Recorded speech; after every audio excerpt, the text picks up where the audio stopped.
starting your journey to financial freedom. Now, you're listening to the New Investor Podcast.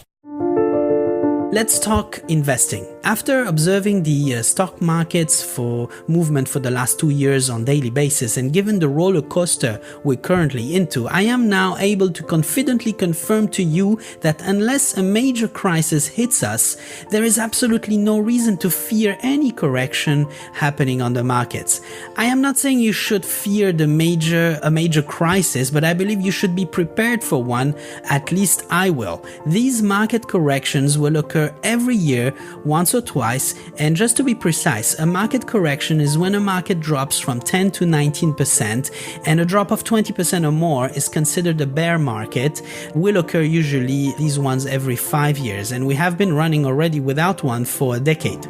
But in any case, and historically speaking, a bull market always follows a bear market. So it simply comes down again to patience and confidence in the investments you have made initially. Something most of us like patience, and as we want everything to happen just right away. It is just in our nature. In other words, rather than spending your time fearing a downturn, you should use the same level of energy into building a real infrastructure around yourself that would allow you to consistently save, invest, and build wealth. I am not against diversification. On the contrary, I am against diversification into instruments I do not understand or care for. So I believe that stocks have always done well historically speaking and will continue to do well in the long term unless the whole US economy is completely wiped out within the next 10 to 15 years. Now, let me know what are the odds of something like that to ever happen. There is no easy money, guys. There is no hack. Generating what we call passive income demands hard work, discipline, and perseverance.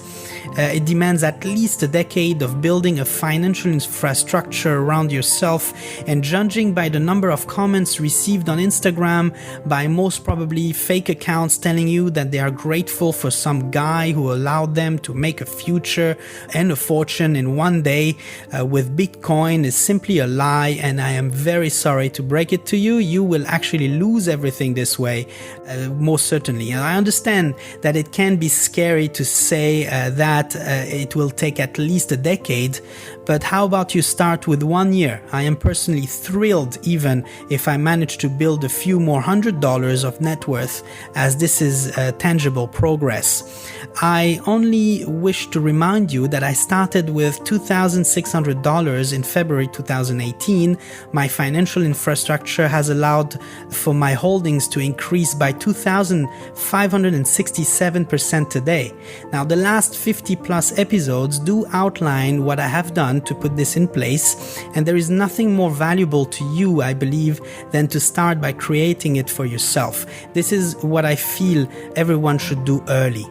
I know I will not achieve the same figure or the same increase in percentage now, but I have set a few milestones to achieve. I have achieved the first one a few months ago, and I am about to reach the next one in July.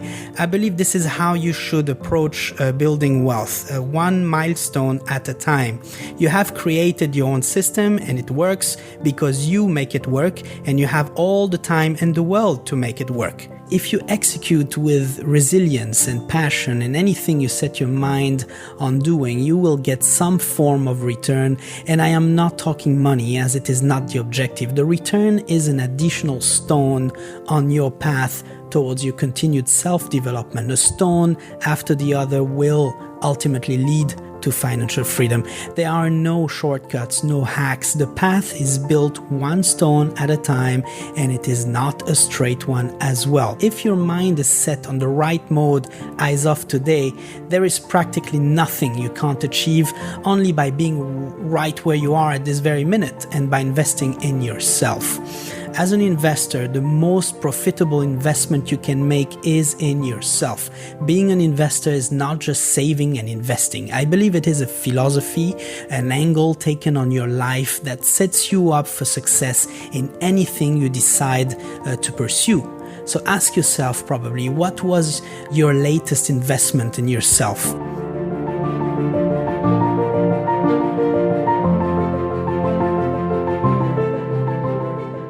thank you for listening to the podcast, and I really hope that it brings you some additional support on your own journey towards financial freedom. Don't forget to hit that subscribe button to never miss an episode, and looking forward to your DM and follow on Instagram at New Investor Podcast. In the meantime, stay invested, be patient, and keep playing the long-term game.